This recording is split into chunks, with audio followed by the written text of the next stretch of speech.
everyone, and welcome to Disasterpiece Publishing House. My name is Dev Solove. Hi, I'm Cy Metz. And this is a podcast about the best and worst of internet literature, dramatic readings included. So, as the first episode, I feel like we should go into, I know we talked about this beforehand, the premise of this podcast. Basically, we're going to take weird literature we find on the internet. It's probably going to be bad, probably going to be funny. Sometimes can be a little more serious, just anything notable, anything with an interesting story about it. We're going to do a dramatic reading. It's not going to be very formal. There's going to be a lot of us jumping in and making comments, and from there we're going to kind of discuss it. We're coming at it from a point of also wanting to appreciate this stuff in a way that I feel like some people just kind of want to dunk on it, you know? Yes. I feel like there's more to it. Or, in my case, a lot of what I'm going to try and find moving forward are dunkable, but my criteria for dunking on something is not as petty. I'm not someone to look at YA fiction and hate read it just to make fun of how awkward the author is at voice, right? Yeah, exactly. If there is criticism to be had, it's petty, it will be mostly for jokes and not for the sake of actually tearing these things apart. Yeah, we want to dunk on the writing and not on the writer so much. A lot of bad literature, I feel like the appreciation for it comes specifically from that place of wanting to tear it down. But there's no MST3K for weird bad literature. No, of really. Good-natured ribbing. You know? Yeah, exactly. I mean, I'm just about ready to get started if you are. Absolutely. And I think today, Dev, you are the one who has a text prepared to present. And I am completely blind to what we're doing today. All right, so the thing we're going to be looking into today, Spongebob Squarepants, Rage and Depression. This is from the trollpasta. One of those titles that take a moment to sink in, just how truly wonderful the material you're working with is. Yeah, this is from the trollpasta wiki, a classic place to find this sort of thing. The trollpasta wiki, they do this thing where they do the fail of the month. And that's where they find the worst one on the website of the month. They vote on it. And then at the end of the year, they vote on which fail of the month was the worst. So Spongebob Squarepants, Rage and Depression was voted the worst of 2022. Right. I'm going to preface this by saying the only real content warnings I have here are talk of gore and depression and violence, but nothing really outside of that. I'm going to try and imitate these characters' voices. I'm going to fail at it. I don't have enough of a range, but here we go. Without further ado. You just got to make sure to get the SpongeBob. Yeah. Oh well. We'll see what happens to Patrick. Is it gonna be like that scene? I think from Jennifer's Body where Bill Fagerbakke plays him, and he's just yelling, "I'm gonna get you, you motherfucker!" But it's exactly Patrick's voice. Patrick does not have any lines in this. Okay. Sorry. I'm getting ahead of myself. Yeah. All right, SpongeBob SquarePants, Rage and Depression. I'm a huge fan of SpongeBob SquarePants, and I love how Steven Hillenburg created these quirky creatures. But one episode made an exception. I was browsing for SpongeBob on demand and came across a never-before-seen episode of SpongeBob. It was titled Rage and Depression. I assumed this was another Squidward torture porn, but little did I know what was coming my way. Intro. I started the episode and the intro played out normal, but I noticed a few problems. For one, Patchy was in the mouth of a shark, and when the bubble transition to SpongeBob's house played, the shark ate Patchy and the water was pastel red. When SpongeBob's house... Pastel red? Apparently that's the color of blood, yes. Yeah. I guess we had a flower crown Patchy. When SpongeBob's house was shown, it quickly transitioned to a coffin where SpongeBob came out of instead of his house. The rest of the intro was SpongeBob walking through a destroyed Bikini Bottom, and SpongeBob's horn nose was replaced with SpongeBob playing a violin in a depressing tune different to the regular tune. I was weirded out, as anyone would be if they saw this, but still had the urge to keep watching because I know I've seen worse. Look, hold on. I just want to interject real quick to say, if you've actually watched SpongeBob, they have like a wide range of like the tone that these things set. I think that's why SpongeBob has always been like a particularly weird subject matter for creepypasta to me personally. Is because they keep insisting like, no, this is really effed up, you guys. Seriously, it's like SpongeBob looks at the camera and he's really sad and wants to kill himself. I'm just you wait, Just you wait. Like, I don't know. I've seen that in like actual SpongeBob episodes. I mean, this is. I mean, here we go. Okay, yeah. Again, just getting ahead of myself. The title card was blurry in a green smudged background along with smudged letters that read Rage and Depression, and they've been kind enough to leave us a little example here. All right, episode. It cut to SpongeBob's house, and I heard close to ear rape bawling coming out of the pineapple. On the inside, there were cuts all over the wallpaper reading Patrick and Come Back. I didn't have the foggiest why, but Sponge had depression. I hadn't the foggiest why, but Sponge had depression. Yep. SpongeBob turned to me and broke the fourth wall. Have you ever lost a friend that you were very close with? SpongeBob asked. Well, it happened to me just yesterday. A flashback played with riding a plane that looked like the plane from Have You Seen This Snail? I want peanuts, Patrick said. Patrick pressed the loop-de-loop button. Whee! Patrick exclaimed. Whee! Suddenly, Patrick landed headfirst on the sea needle. SpongeBob could hear Patrick's faint scream from yards away. Sponge ran to the sea needle, but it was too late. The plane hit the ground and exploded, causing the sea needle to fly straight to the freeway. Patrick and multiple drivers were severely injured or killed. Pat flung out of the freeway and into the Bikini Bottom Mint. Wait, hold on. Was Patrick severely injured or was he killed? We don't know. Well, we'll see. Sorry. Yeah. Pat flung out of freeway and into the Bikini Bottom Mint. Patrick was being mutilated by everything in it. At last, SpongeBob caught up to Patrick, but Pat was 100% dead. SpongeBob was crying his eyes out.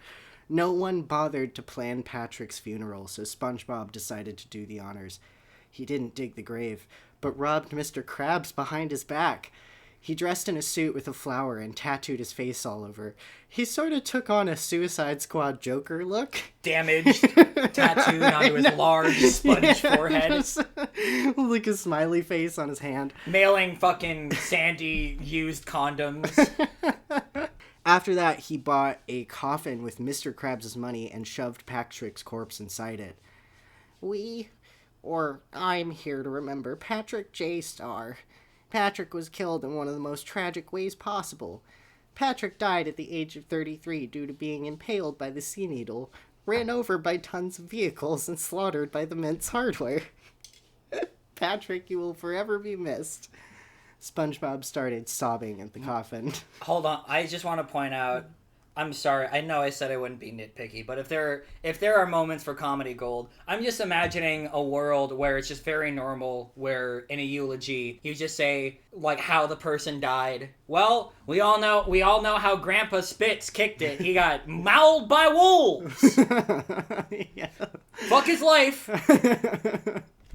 We're not going to talk about the cool things that he did or the money he donated to charity. He got his balls gobbled by wolves. I think everyone here at this funeral should remember that. Yeah, now let's describe it in detail. Yeah. So the episode returned to SpongeBob House, where we find him doing the sprinkler with his own teardrops. Sandy entered the pineapple.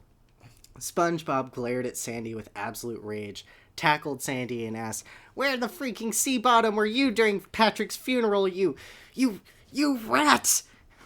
"SpongeBob, Patrick died?" Sandy questioned in shock. "Don't lie to me, you overgrown rodent!" SpongeBob hollered. "I was at a science convention in Texas," Sandy declared. SpongeBob slapped Sandy, leaving a huge slap mark. "Bull rap, try it again," SpongeBob yelled. Wait, through her, hold on. Imagine that math gif right now. I'm trying to figure out, okay, so no glass dome. Now I'm just imagining like it's a very weak slap and there's just a hand smudge on her air bubble. I have no idea. This story does not make much sense. Well, I'm trying to fill in some of the gaps. To paint a word picture, to expand upon this wonderful text that we're enjoying. I was shocked to see SpongeBob doing this to his own friend. In fact, one of his first friends ever. But before Sandy could say anything else, SpongeBob went off the deep end. SpongeBob grabbed his spatula and cut open Sandy's helmet. Sandy couldn't breathe, and it would be a matter of seconds before she succumbed to suffocation. Patrick was right, SpongeBob said to his soon-to-be-dead friend. Texans are dumb.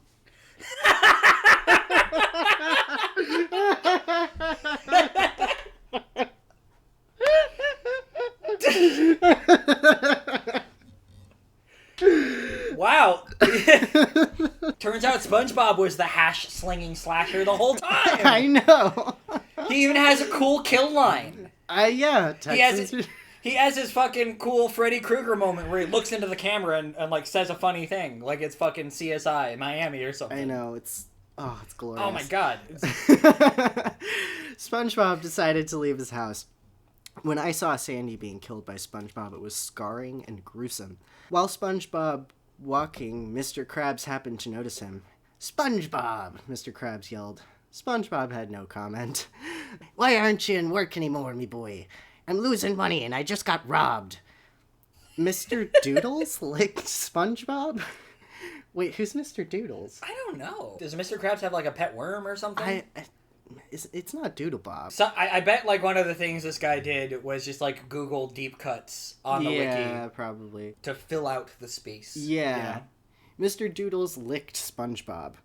I thought, nice to see Mr. Doodles. I haven't seen him since season 3. So yeah, you're probably right. Okay, yeah. SpongeBob asked Krabs, have you ever lost a friend before, sir?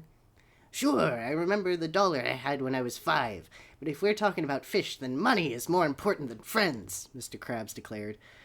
SpongeBob's fists were clenched deep. More important than friends? SpongeBob asked. SpongeBob took off Mr. Doodle's leash and hung Mr. Krabs with it on a nearby tree. Mr. Doodles fled the scene, understandably. That's the sound of Mr. Krabs choking. Wish I could hang Eugene, but I've got some redemption to attend to. Alright. SpongeBob said. I couldn't believe my eyes when this happened. SpongeBob was always so loyal to Mr. Krabs. Why was he doing all this now? I get that he's mad due to Patrick's death, but he's taking it out on his own friends. I'm glad he explained it to me. Yeah, thank you for that. Couldn't have left that in the subtext. Had to be right out in the open. All the narrator segments are like fucking 4Kids dub Yu-Gi-Oh lines. Yeah, pretty much. I love it. Perfect. No notes. SpongeBob was now on a killing spree, and there was a montage. Plankton was stepped on by Sponge's spiky cleats. Mrs. Puff got her pricks took off, and SpongeBob put them back on the other way around. Karen was smashed into bits by Patrick's old bat, and Pearl was buried alive. The only people left were SpongeBob, Gary, and Squidward. SpongeBob wasn't going to kill Gary because he was SpongeBob's pet. I really like the author made that touch. So he went to Squidward's house. And here's Squidward's real powerful moment. Yeah. As soon as he entered, Sponge was beheaded by a clarinet. People may not call me a musician, but I know I am, Squidward states. Damn you, I loved you, SpongeBob yells as he catches his head. I thought Patrick was your best friend, Squidward argues. I loved you, I would have done anything for you, SpongeBob counter-argued. You were a nuisance. I hated, Hated, hated you, Squidward declares. Since he described SpongeBob as, like, Suicide Squad Joker, now I'm imagining Squidward as Suicide Squad Harley Quinn. Just, like, with his daddy's little monster crop top on. Except instead of I always hated you! Yeah, my favorite part of Suicide Squad is when Harley Quinn takes out her clarinet and someone. And consequently, my favorite part of SpongeBob was when Squidward looked to the camera and said, "Normal's just a setting on a washing machine." Well, now you can live in peace, SpongeBob sobs. SpongeBob grabs Squidward's clarinet and stabs it through Squidward's neck. SpongeBob kneels down at Squidward's corpse. So long, Squidward, Sponge says softly. The screen fades to black. I was so shocked to see an episode like this. Before I could contact anyone, a time card read, 3 years later. It's been 3 years since Patrick died. 3 years since the Krusty Krab has been shut down. 3 years since I ruled the rest of the living in Bikini Bottom, which is now called Spongeland. SpongeBob thought. Man. That's the more interesting story. Why do the time skip there? Man, there's more to it. The later seasons just really got lazy with their He's writing. only halfway through his little... Okay. Okay. Me and Gary have enslaved millions, and I regret every minute of it. If I were to stop being ruler, then the Bikini Bottomites would kill me, SpongeBob states. I just wanted to avenge Pat, but now I realize Pat wouldn't want this. SpongeBob started crying. The episode was really over because the credits rolled. After that, I was terrified and scarred, in all caps. I couldn't call Steven Hillenburg because he died. So I decided to call Paul Tibbett. He told me that some SpongeBob hater nearby Nickelodeon Studios must have hijacked the place and created it. I still watch SpongeBob to this day, but not as much, and it's all because of this episode. So that is the worst troll pasta of 2022. How do you feel about it? Yeah. I do feel about it. It's light, fun reading. Yeah, I know. Yeah, it's like, it really makes you appreciate the nuance and the subtlety and attention to detail that's Squidward's suicide has. I honestly, and you brought it up in the beginning, and you're right about this, is, maybe not all of this, but a not insignificant number of elements of this are feasible plot points of a SpongeBob episode. Well, the feasible plot points, I feel like, are ones that are directly lifted. It did that thing that a lot of these creepypastas do, where they just, take a catchphrase, but make it spooky, you know? Yeah. So, I remember, some of these lines, they don't really make sense in the context of the actual narrative itself, but it's a reference to the thing originally, rather than trying to come up with something that SpongeBob would actually say or whatever. Yeah. They do a Googleable quote. Yeah, I remember the first part where I really got tripped up with it was I was reading it and I was like, okay, this kind of reads like just a bad creepypasta. Yeah. And the first part that just fucking threw me for a loop. It's when you got the brain scramblies. It's when he said Mr. Doodles licked SpongeBob. That was so out of left field. Yeah, it's not like they said. Let me just make sure. Okay, so right there. It's not like SpongeBob was walking down the street and Mr. Krabs was walking Doodles. Yeah, no, it was Mr. Doodles wasn't there. He literally fucking Mr. Doodles crawled out of hammer space to get all up on the sponge. Yeah, pretty much. Came back from the Phantom Zone for just a moment. Yeah. No, I mean, and Mr. Doodles runs away too, so what? There's no point. Yeah. Really. So let's say there's very funny. There's a real episode that's like this. Let's say this is a real episode. Okay. So how does it end? Because obviously Patrick doesn't really die. Nickelodeon didn't want a death. So here's my proposal. Let me be the AI that you feed thousands of SpongeBob SquarePants scripts into or whatever. Because I've watched a good chunk of the original multiple times. The April Fool's Day episode especially, at least 90. So I think feasibly the way this would work is you change it to SpongeBob and Patrick are clam sledding or whatever. Patrick gets into a cartoonishly large accident. He's at the hospital, and SpongeBob is constantly there and frustrated that none of his other friends are visiting him at the hospital. And then the reveal at the end, after Patrick gets better, after SpongeBob goes crazy and tries to beat the crap out of him, is that they were just visiting him while SpongeBob was working at the Krusty Krab. Yeah. And then they all have a big laugh until SpongeBob looks at you with photorealistic bloody eyes. Oh no! Yeah. Or I feel like that could be the twist to that episode could be it was all happening in SpongeBob's head and he's in a padded cell. you know. It's all in SpongeBob's head, and you see him put on a trench coat and walk into the Krusty Krab. Yeah. Then who was Mr. Doodles? Squidward. Nosferatu. Squidward, I like you. Don't come to work tomorrow. See, you do a lot better of an impression of SpongeBob than I do. I haven't seen an episode of SpongeBob in many, many years.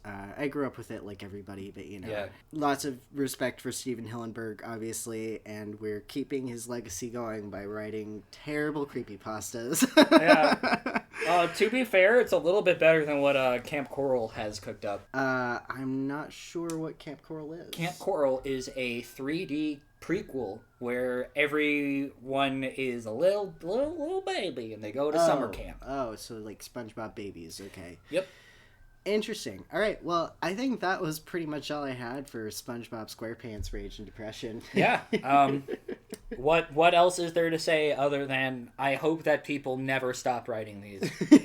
Yeah. Because what I think is interesting about Trollfics, there are so many levels of irony when it comes to what is the best trollfic. Because it is the best, worst written piece of media that is trying to capture the tone of bad writing. So it is bad writing that is so bad you can't convincingly believe that it was written bad on accident. Yeah. And ultimately that's what makes these things so fun.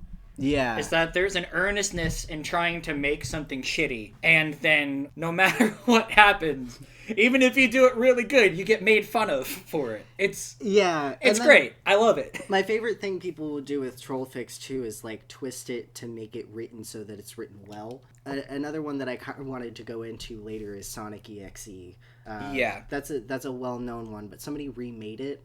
They added more detail and they made it a little more well-written. And it's just interesting to kind of dig into how, like, their technique and how they did that. But anyway, that's a preview for maybe our Sonic block that we do or whatever. That's about all I had. Yep, cool. Well, until then, don't read where you shit. I think that's gonna be.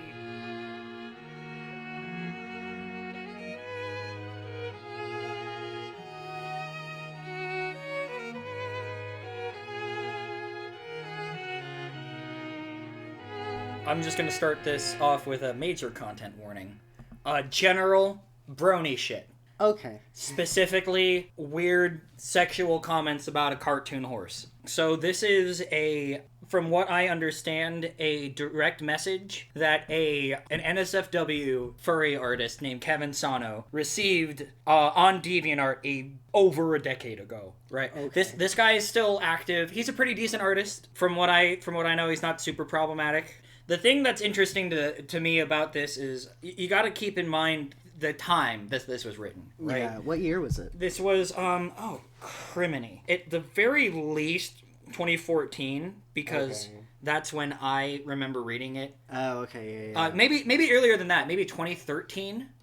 Yeah, that's kind of probably around 2013. Bronies were kind of between, I want to say 2012 and 2014. Yeah, definitely around that time period.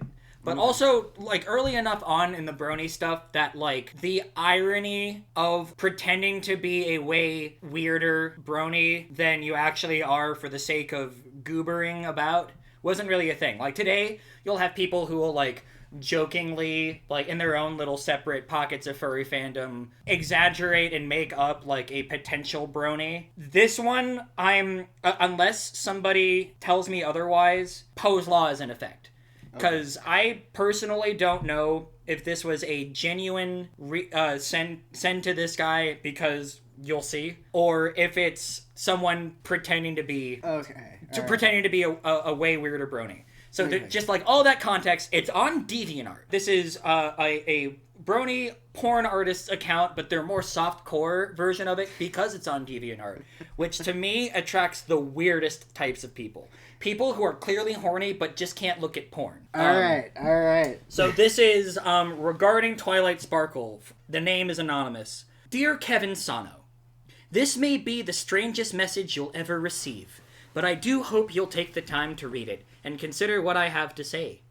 To put it simply, I would really appreciate it if the next time your birthday comes around, you would request that your clop artist friends, parentheses, people who like to give you sexually oriented pony art as gifts, draw some pony other than Twilight Sparkle for you.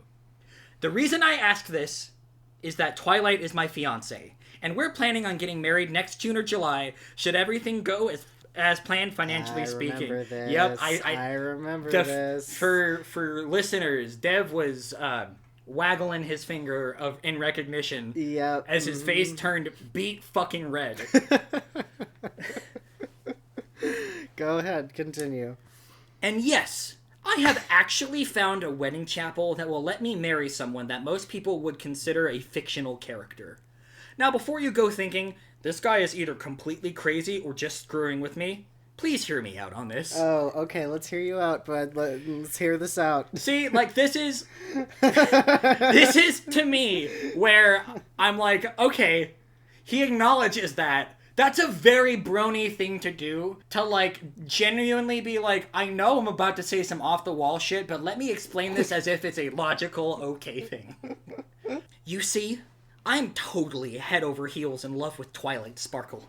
I have been for about 11 months now, and at this point, I'm in a committed relationship with my Twily. By that, I mean I don't date anyone else. I don't sleep with anyone else, and I have zero interest in having any kind of relationship other than the mare I adore. I love her with all my heart, and I'm 100% committed to that love.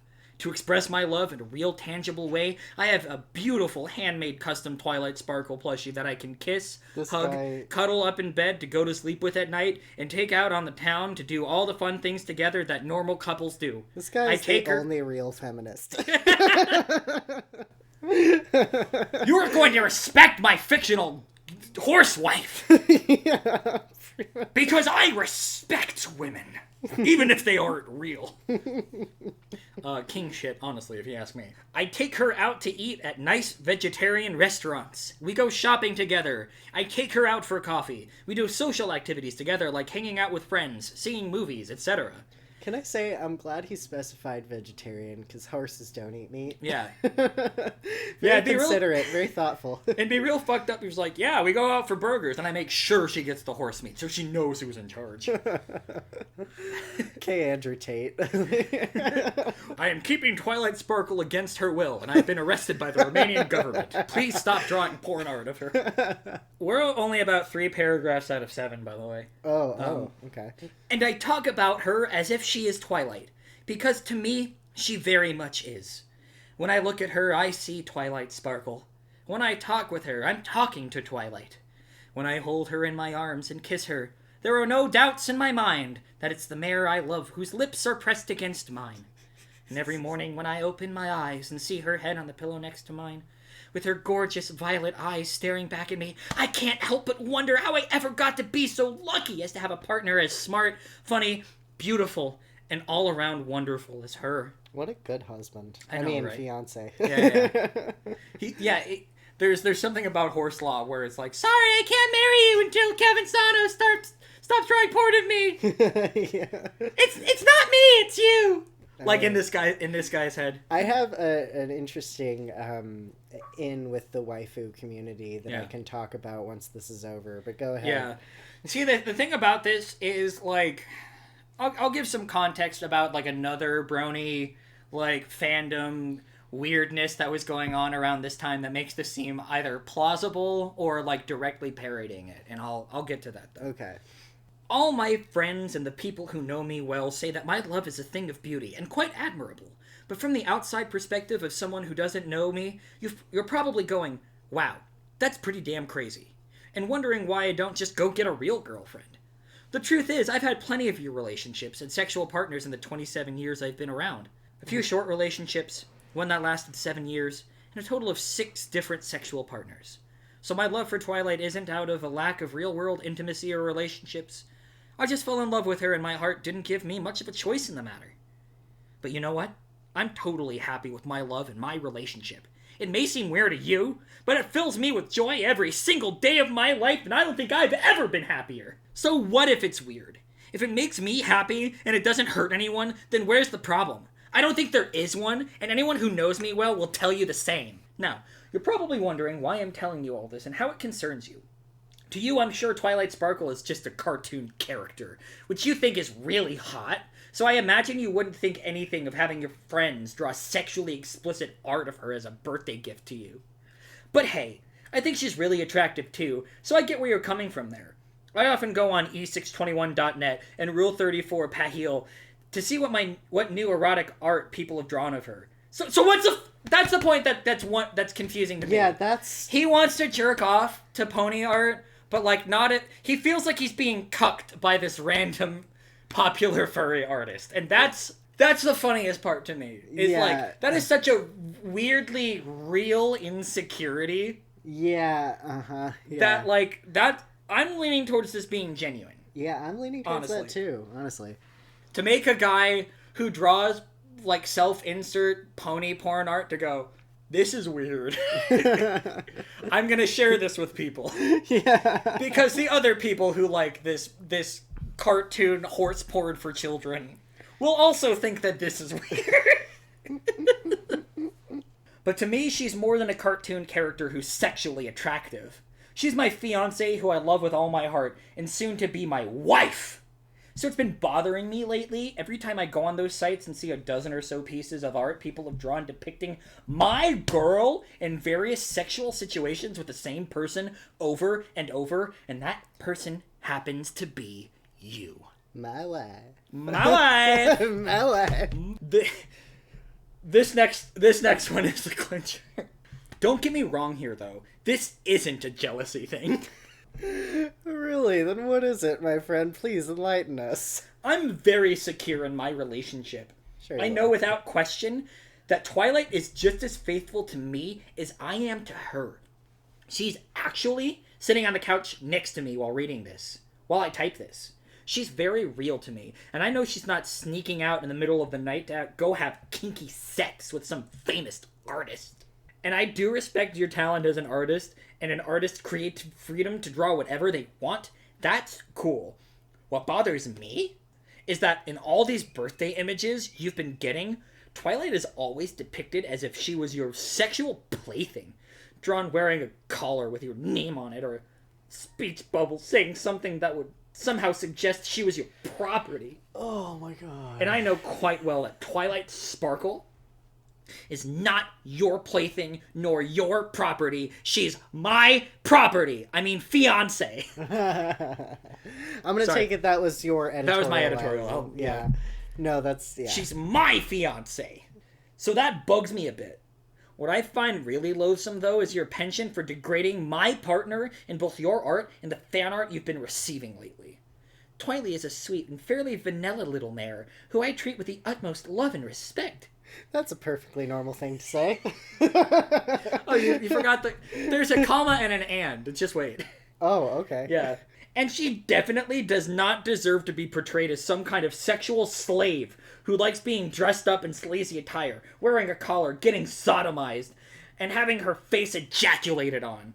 She's not into that kind of stuff. And the fact that there's someone out there in the world, such as yourself, who would desire to treat Twilight that way, and have his friends support and validate his desires to demean and mistreat my partner by drawing pictures of him doing so, really bothers me.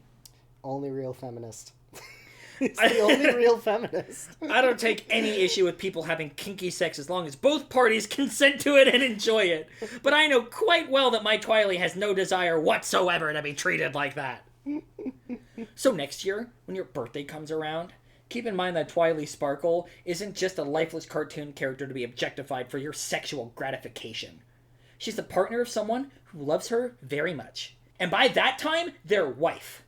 So both myself and Twilight would greatly appreciate it if you pick someone else to request erotic art of for your birthday.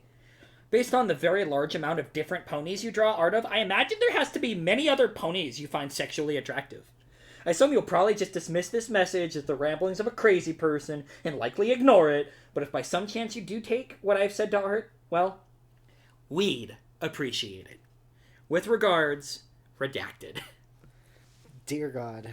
I mean, there's just so much to unpack there. Yeah. You know, that's... And somehow it wraps itself up in a neat little bow. Yeah, and, like, you know, there is definitely, like, a cringe factor to this, but as someone who has talked with people who have waifus, like, there are healthy and unhealthy ways to go about it, and this guy is some weird form of it's the kind of misogyny you get when you have mommy issues, you know. Like, it's DeviantArt, a place you cannot post pornography.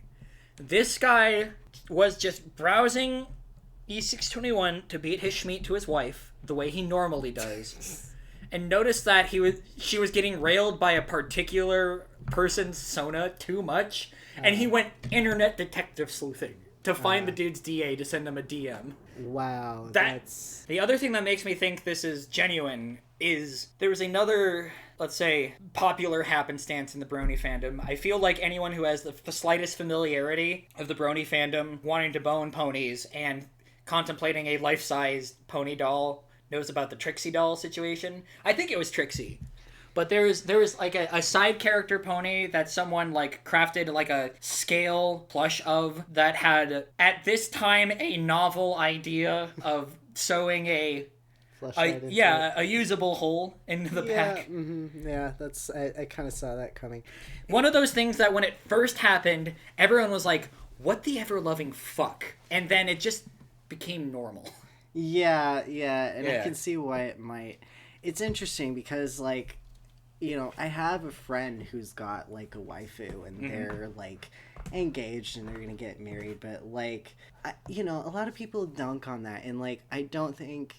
This is what makes me think this is legitimate, because a lot of the points that he's made here are the same points that, like, most of these people make. It's like it's not hurting anyone, which is true. He's very devoted to her, which is also true. The interesting part to me, though, is, like, how that entitlement to that imaginary made-up-a-girl type thing, like, made him go out of his way to then claim ownership of his otherkin waifu. Oh, so many people love waifus do that. And it's like, it is a legitimate struggle for them, because some of them do really feel like they're being cheated on, and, like... you know, you do have to remember that, like, no, you're not. This is a fictional character. People are going to draw smut of them whether you like it or not. And, like, you can have a waifu, but you still have to maintain a level of reality about it. You know? Yeah, and this guy is just beyond that. There's this idea of not literally falling in love with the idea of a woman. This guy outs himself so much in, like, the levels of isolation and misogyny that leads you to...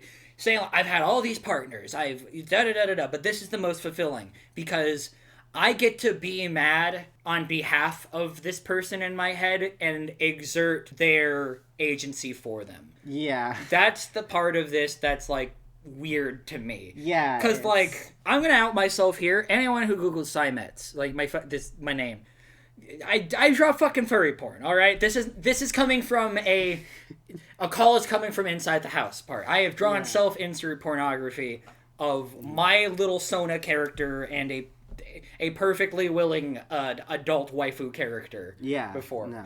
That itself isn't cringe. I'm on Kevin Sano's side here. This is a buck wild thing to receive in your inbox. Yeah, no, it is absolutely. No matter what, yeah. Every fucking franchise that has been commercially successful in terms of, like, anime, or they have, like, a hot mod. Like, people like pretty people. It's totally cool and okay to have crushes on fictional characters, and there's a very healthy subculture of people just like, LMAO, my waifu, but really, it can also be shorthand for, this is a character I really appreciate, from a series I really like, that kind of faded from pop culture or whatever, no one's talking about, and my fandom is, like, seeking out the stuff involving this character. That I think that's really normal, that's kind of an extension of waifu culture. I think that type of, like, possessiveness over a fictional character is a separate phenomena altogether.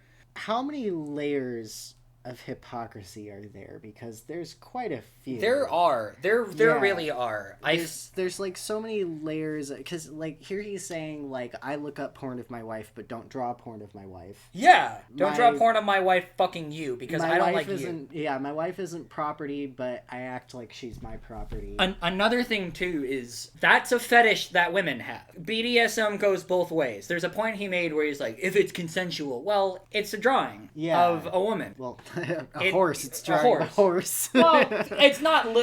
At that point, it's like, a cartoon, like, anthropomorphic horse thrown on top of, like, a lady with tits the size of Georgia. Okay, That's the kind of shit that Kevin Sano does. It's just, like, anthropomorphized. Yeah, the ponies are humans in the same way that the cars from Cars are human. This was a dude who was going specifically to porn sites to jerk off to porn, and he went looking for a fight. Yeah. His dick got soft, he got angry, and he was looking for someone to paragraph to. It's like the opposite of post-nut clarity. Yeah, it's blue... Post-nut fury. It's blue ball fury.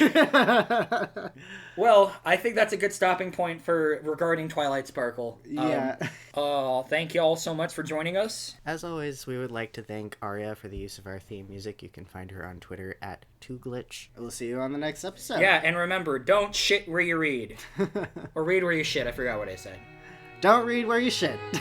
Outro!